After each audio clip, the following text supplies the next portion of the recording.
Hello, audience. Here I am yet again at 2 a.m. coming at you from the wee hours. I've decided to throw my sleep schedule out of the window one more time in order to commentate this video for you guys again, because I guess I only have time to do this when I'm supposed to be sleeping. But that's nothing a little coffee and insomnia can't fix, I guess. Unfortunately for my neighbors, who may or may not be able to hear me through the wall right now. Oh well. I'm sure they'll understand how dedicated I am to this cause, despite the months-long drought of uploads. But anyways, that ends now. Today I'm coming to you with a project I've been working on in conjunction with an independent music artist for probably close to like 2 years now. Back when we first got into contact with each other, I was commissioned to work on an illustration to be used as the cover artwork for a new album this individual was working on.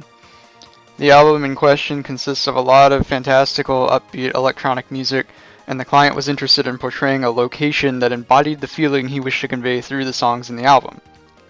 What we landed on was a city setting that blended modern architecture with elements of fantasy and nature.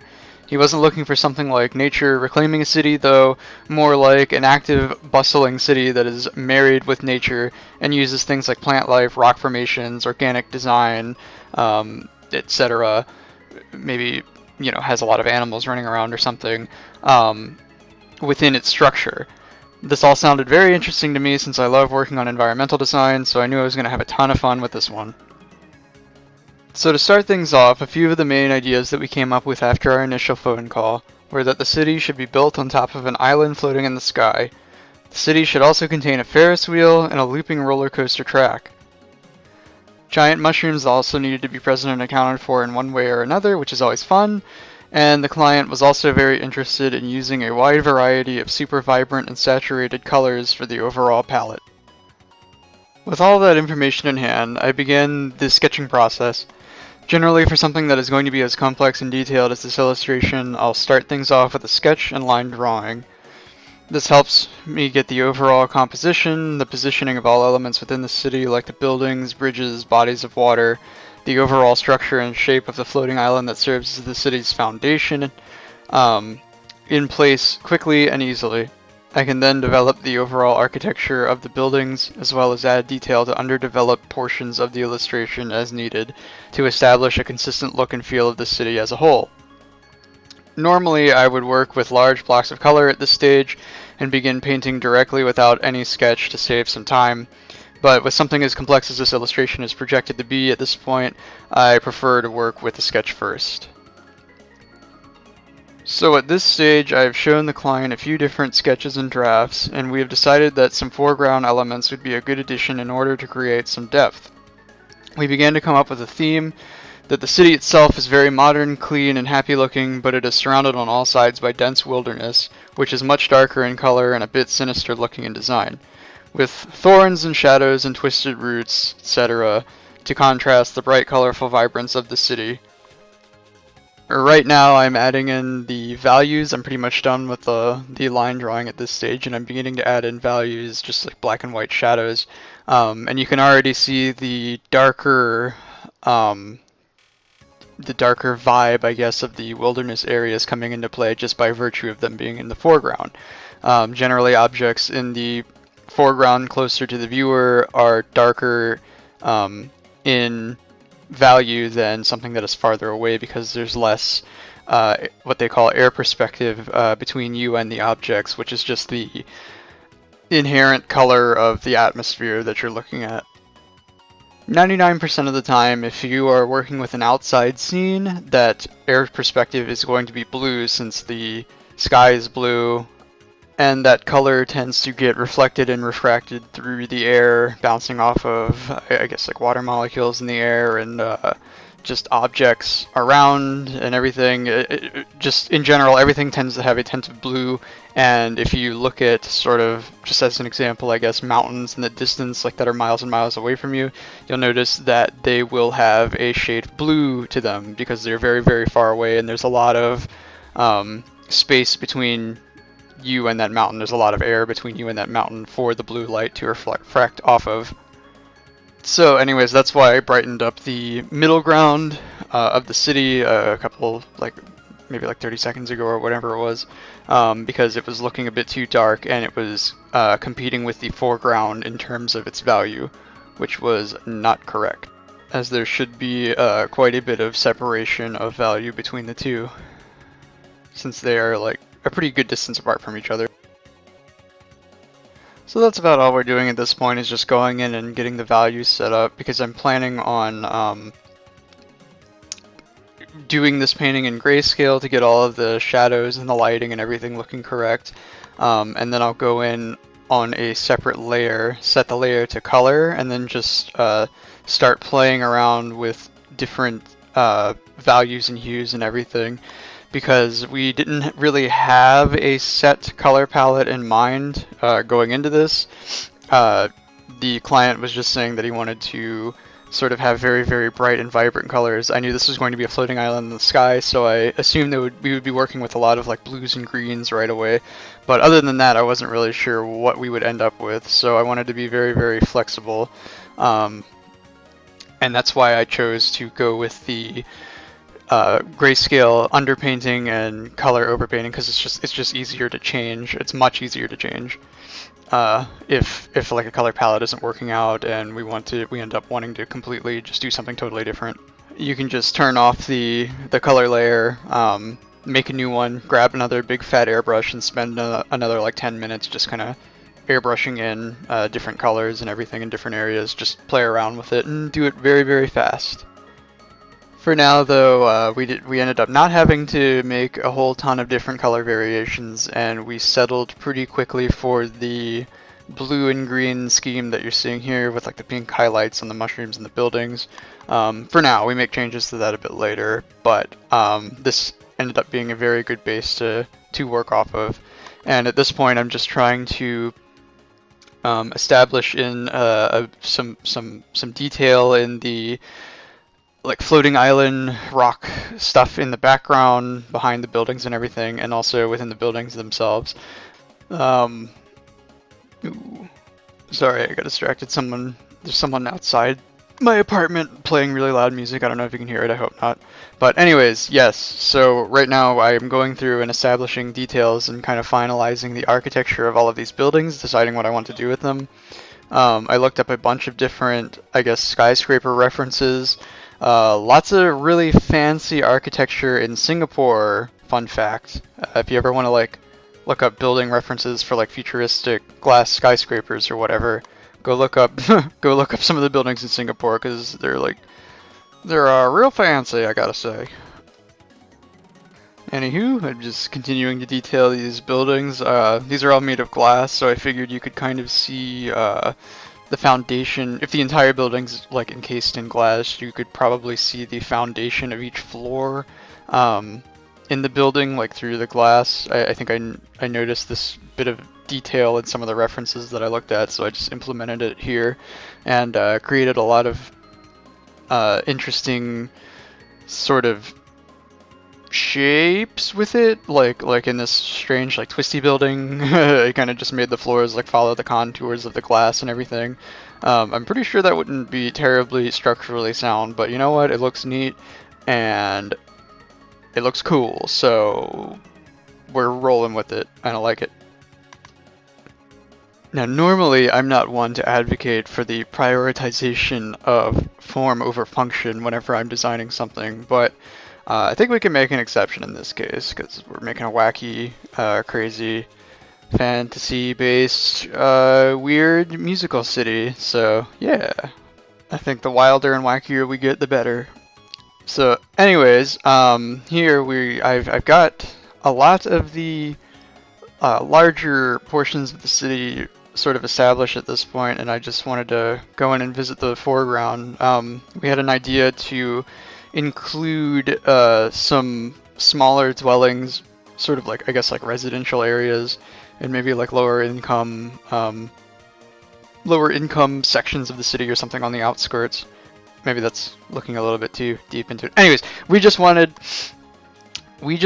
some smaller, more normal looking houses sort of on the outskirts in the foreground to serve as a reference of scale for the rest of the city, to show how like large everything else is, and just I guess just give sort of a sense of, well, that's the only sort of, I guess, recognizable point of reference that you have, because all of the other buildings are sort of modern and crazy and futuristic looking and everything. So you don't really have a recognizable point of reference. So that's sort of the purpose that those smaller houses in the foreground and everything next to that Ferris wheel serve.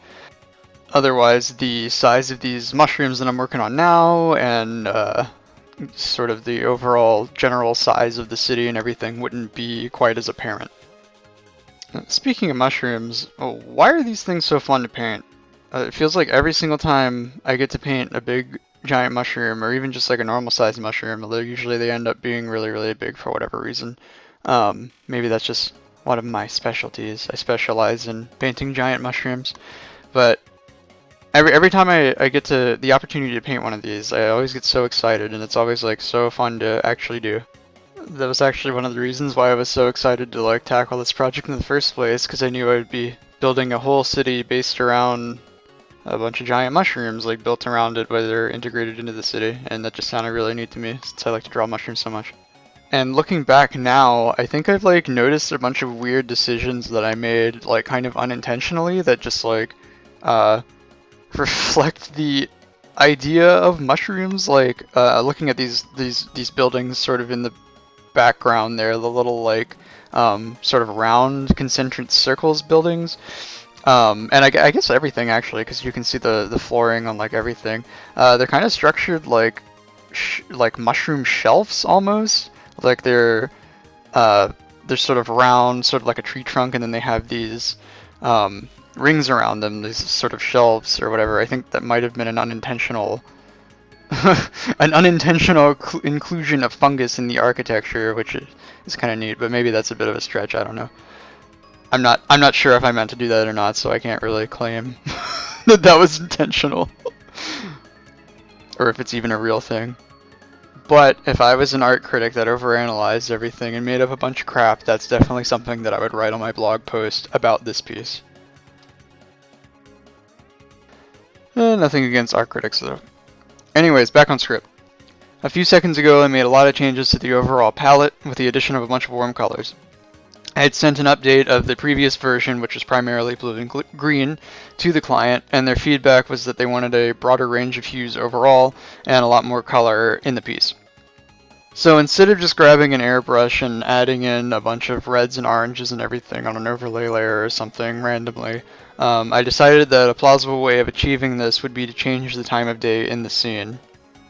So I switched the time of day to be closer to sunset or dusk, so that all of the reds, oranges, pinks, and purples that appear in the sky around that time would reflect off of the glass in the building, since the sun is setting behind the viewer, effectively injecting the full range of color that the client was looking for with a minimal amount of repainting. Now at this point, I believe the client was satisfied with the palette and everything, and the composition that we had landed on, so all that's really left to do is to go in and fully flesh out everything, get all of the details and everything worked out, and really just like zoom in and flesh out this city with a lot of detailing work. A lot of artists don't really like this part as much, because this is kind of the part where a lot of people, I guess, turn their brains off, and then just kind of like go through the motions of zooming in, adding another level of detail, zooming in further, adding more detail, and all of the major sort of composition, color, and value work, all of the big brain stuff has already been taken care of, and now you're just kind of going through the motions of adding layer on layer of more and more paint or whatever. So a lot of people see this as kind of the boring part, but I personally enjoy it a lot, because to me this is the part where the illustration goes from being sort of a concept to a finalized product, and I love seeing this part happen. It's kind of when the illustration sort of begins to get fleshed out and come alive, I guess, so to speak. This is always my favorite part. Like when I'm watching speed paints, I do like to watch a fair amount of speed paints on YouTube. When I'm watching speed paints, I really like this is usually my favorite part when they go in and start adding in like details and additional lighting and everything, and really sort of flesh everything out and make everything start to pop. However, we can't get too ahead of ourselves because while the midground might be at that stage, we still have a lot of work to do in the foreground, and it's always a really bad idea to get too ahead of yourself in one section of a painting, like adding finalized details to one part while another part is still at like the line work stage, because you never know when something might not work out and you have to like move or get rid of an already finalized part because you need to redo some other part and make some changes that are going to mess up the part that you've already worked so hard on and everything. So it's usually good to sort of pay attention and make sure you are at the same stage of the painting in all sections of the painting. Don't get too ahead of yourself in one area while like another area is still like line work or whatever. So I am making sure I don't make that mistake and putting some work into the foreground now. And I know I said earlier that mushrooms were my favorite thing to paint, but if there's a close second, or if there's anything that would compete with them, I also really like working with tree bark, and I don't really know why. Actually, no, I know exactly why. It's because tree bark, you're free to have like a lot of fun with. I like to, I guess, make my trees like pretty stylistic and very like flowy. So like I do like a lot of like twisting lines in the bark and sort of make them look like they're like twisting around each other or whatever. I feel like it gives it a very interesting look and gives like the tree a lot of I don't know. There's just a certain stylization that it gives the tree when you do bark like that that I like a lot. So that's why I do it. But yeah, so I really do enjoy working on trees a lot, and roots and rocks, and particularly like the bases of trees where like rocks and like vegetation and everything tend to collect. Those areas can be really fun, and you can be like super creative with them in terms of like putting in like plants and, like I said, rocks and like little hidey holes for critters and stuff like that. But enough about trees. We decided that the city was not dense enough, so more buildings. These are being added because we had looked at another draft that I had sent the client and decided that the transition between the small like housing area on the outskirts up front was a little bit the transition between that and the larger buildings, the skyscrapers and futuristic looking buildings and everything in the back, was a little extreme. So we wanted to put in some more medium-sized buildings between them to make the transition not quite as harsh. And also we wanted to develop these smaller buildings up front a bit more and add some more flavor to them. Before they were pretty monochromatic, mostly just like pink and blue and everything. And we had decided that we didn't like that very much, and we wanted to add a lot more like color and develop them more, give the structures themselves like a bit more of uniqueness to them, like add in some balconies and doorways and windows, and just make them all look a bit different and make them very like multicolored, make them give them a pretty like broad palette, I guess, to match how colorful like the rest of the city is. So anyways, we're pretty much just wrapping this up with a couple extra details in the foreground and adding in the addition of some like flying cars to make the city look more populated, etc. And then we'll be all wrapped up. So at this point I'd like to say thank you for watching, and if you are interested in the type of music that this cover was made for, go check it out. The album is called Kenner, 8-Ball City by Eitan Kenner. I believe I pronounced that right. And I should have some sort of link in the description where you can get your hands on the album itself. So yes, anyways, thanks for watching. I've done quite a bit more work for this album, including an illustration for the back, a whole illustration for the inside spread and everything. So I'll be making videos on those to come, so keep your eyes out for those. Anyways, thank you again for watching, and I am going to be signing out here. Hope you enjoyed. Bye-bye.